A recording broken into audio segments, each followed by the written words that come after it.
Hello guys, welcome back to my YouTube channel. അപ്പോൾ ഇന്ന് Sunday ആണ് കേട്ടോ. നമ്മൾ ഇന്നൊരു ഡേ ഇൻ മൈ ലൈഫാണ് കാണിക്കാൻ പോകുന്നത്. അപ്പോൾ ഇപ്പോൾ full day in my life എന്ന് പറയാൻ പറ്റില്ല, ഒരു ഹാഫ് ഡേ ഇൻ മൈ ലൈഫാണ്. അപ്പോൾ ഇപ്പോൾ സമയം 12:30 ആയിട്ടുണ്ട്. സനുമോൾ ഡാൻസ് പഠിക്കാൻ പോയേക്കാണ്. അപ്പോൾ ആളെ കൊണ്ടുവന്നിട്ട് ഞങ്ങൾ രണ്ടുപേരും കൂടി ഒന്ന് പുറത്ത് പോവുകയാണ്.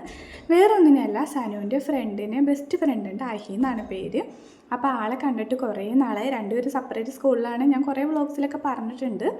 അപ്പോൾ നിങ്ങൾക്ക് ഏകദേശം മനസ്സിലായി കാണുമെന്ന് വിചാരിക്കുന്നു. അപ്പോൾ ആളെ ഒന്ന് കാണിക്കാൻ വേണ്ടിയിട്ട് ഞങ്ങൾ പുറത്തേക്ക് പോവുകയാണ്. ചെറിയൊരു പാർക്കുണ്ട്, അപ്പോൾ അങ്ങോട്ടേക്ക് പോവുകയാണ് കേട്ടോ. ബാക്കി വിശേഷങ്ങളെല്ലാം പോകുന്ന വഴി കാണാവേ. അങ്ങനെ ഞങ്ങളിതായി ഇറങ്ങിയിട്ടോ. നട്ടുച്ചയായിരുന്നു, ഒരു 1:30 മണിയൊക്കെ ആയിട്ടുണ്ടായിരുന്നു. അപ്പോൾ ഞാൻ ജംഗ്ഷൻ വരെ എൻ്റെ 2 വീലറിനാണ് വന്നത്. അവിടെ നിന്ന് ബസ്സിനാണ് പോകുന്നത്. അങ്ങനെ ഞങ്ങൾ അങ്കമാലി എത്തി. അവിടെ നിന്ന് നമ്മൾ യൂദാപുരമാണ് സ്ഥലം വരുന്നത്. അപ്പോൾ അങ്കമാലിയിൽ നിന്ന് യൂദാപുരത്തേക്ക് ഞങ്ങൾ ഓട്ടോ വിളിച്ചിട്ടാണ് കേട്ടോ പോകുന്നത്. അപ്പോഴേക്കും അവരവിടെ എത്തിയിട്ടുണ്ടായിരുന്നു. ഞങ്ങളെ വെയിറ്റ് ചെയ്തിട്ട് നിൽക്കുവാണെന്ന് പറഞ്ഞ് വിളിച്ചു. അങ്ങനെ ഞങ്ങൾ അവിടെ എത്തി. ഫ്രണ്ടിനെ കാണേണ്ട താമസം സനുദ ഓടി ചെല്ലുവാണ് കേട്ടോ. അപ്പോൾ രണ്ടുപേരും കുറേ നാളായിട്ടുള്ള വെയിറ്റിങ്ങിലായിരുന്നു ഒന്ന് കാണാനായിട്ട്. കുറേ കാലമായി അവർ തമ്മിൽ കണ്ടിട്ട്. എനിക്ക് തോന്നുന്നു ശ്രീകൃഷ്ണ ജയന്തിക്കാണെന്ന് തോന്നുന്നു ലാസ്റ്റായിട്ട് അവർ രണ്ടുപേരും മീറ്റ് ചെയ്തത്. ചെല്ലേണ്ട താമസം അവർ കളിയൊക്കെ തുടങ്ങി. സനു ഭയങ്കര ഹാപ്പിയായി കേട്ടോ. സനുവിൻ്റെ ഫ്രണ്ട് മാത്രമല്ല, ആളുടെ ചേച്ചിയുടെ മക്കളും കൂടി ഉണ്ടായിരുന്നു കേട്ടോ. അങ്ങനെ മൊത്തത്തിൽ 4 കുട്ടികളാണ് ഉണ്ടായിരുന്നത്. അപ്പോൾ ഞങ്ങൾ ഫസ്റ്റ് ടൈമാണ് ഇങ്ങോട്ടേക്ക് പോകുന്നത്. ഇതെന്തോ ന്യൂലി ഓപ്പൺ ചെയ്തിട്ടുള്ളൂ എന്നാണ് എനിക്ക് തോന്നുന്നത്. അങ്ങനെ അധികം ആർക്കും അങ്ങനെ അറിയില്ല എന്ന് തോന്നുന്നുണ്ട്. വലിയ തിരക്കോ കാര്യങ്ങളോ ഒന്നുമില്ല.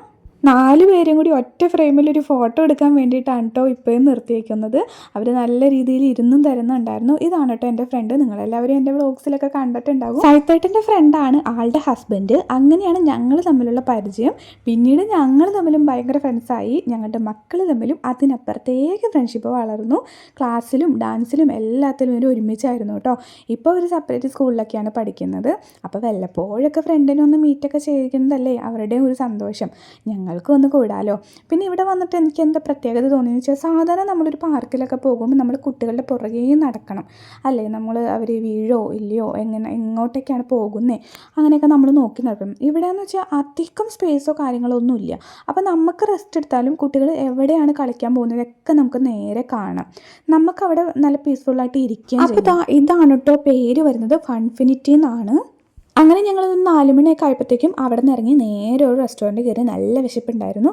അപ്പോൾ ഞങ്ങൾ കഴിക്കാൻ വേണ്ടി കയറി. അൽഫാമാണ് കേട്ടോ ഓർഡർ ചെയ്തത്. കുറേ കാലമായി അൽഫാം കഴിച്ചിട്ട്. അപ്പോൾ പിന്നെ അത് കഴിക്കാമെന്ന് കരുതി അൽഫാമും ഷേക്കും കൂടിയാണ് ഓർഡർ ചെയ്തിരുന്നത്. അങ്ങനെ ഫുഡൊക്കെ വന്നു.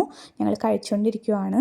സത്യം പറഞ്ഞാൽ ആ സമയമായപ്പോഴത്തേക്കും ഭയങ്കര വിഷമായി തുടങ്ങി. കാരണം ഇനി എന്നാണ് ഇങ്ങനെ ഒന്ന് മീറ്റ് ചെയ്യാൻ പറ്റുമെന്ന് ഒന്നും അറിയില്ല. ഇത് തന്നെ ഞങ്ങൾ പെട്ടെന്ന് പ്ലാൻ ചെയ്തങ്ങ് പോയതാണ്. സമയം പെട്ടെന്ന് കടന്നു പോയ പോലെ തോന്നി. പിന്നെ എനിക്ക് അങ്ങോട്ടേക്ക് ഒരു 1/4 മണിക്കൂറിൻ്റെ യാത്ര ഉണ്ട്. അപ്പോൾ അതുകൊണ്ട് ഞങ്ങൾ ഒരു 5 മണിയൊക്കെ ആയപ്പോഴത്തേക്കും അവിടെ നിന്നും ഇറങ്ങിയിട്ടുണ്ടായിരുന്നു. അങ്ങനെ നേരെ ഞങ്ങൾ അങ്കമാലിക്ക് പോയി. അവരവരുടെ വീട്ടിലേക്കും പോയി. ആളുടെ വീട് അവിടെ അടുത്ത് തന്നെയാണ് കേട്ടോ. ഞങ്ങൾ തിരിച്ച് അങ്കമാലിക്ക് വന്ന് ബസ് വെയിറ്റ് ചെയ്ത് നിൽക്കുന്നതാണ് കാണുന്നത്. കുറേ നേരം കഴിഞ്ഞിട്ടാണ് ബസ് വന്നത്. പ്രത്യേകിച്ച് സൺഡേയും കൂടിയാണല്ലോ. അങ്ങനെ കുറേ നേരത്തിന് ശേഷം ബസ് വന്നു. ഞങ്ങൾ വണ്ടിയിൽ കയറിയിരുന്നു. കുറച്ച് കഴിഞ്ഞപ്പോഴത്തേക്ക് സനുമോൾ ഉറങ്ങിപ്പോയി. കാരണം ഉച്ചയ്ക്കൊന്നും ഉറങ്ങാത്തതുകൊണ്ടേ ആൾ ബസ്സിലിരുന്ന് ഉറങ്ങി. അങ്ങനെ കാത്തിരുന്ന ആ ഒരു ദിവസം കൂടി അങ്ങ് കഴിഞ്ഞു പോയി.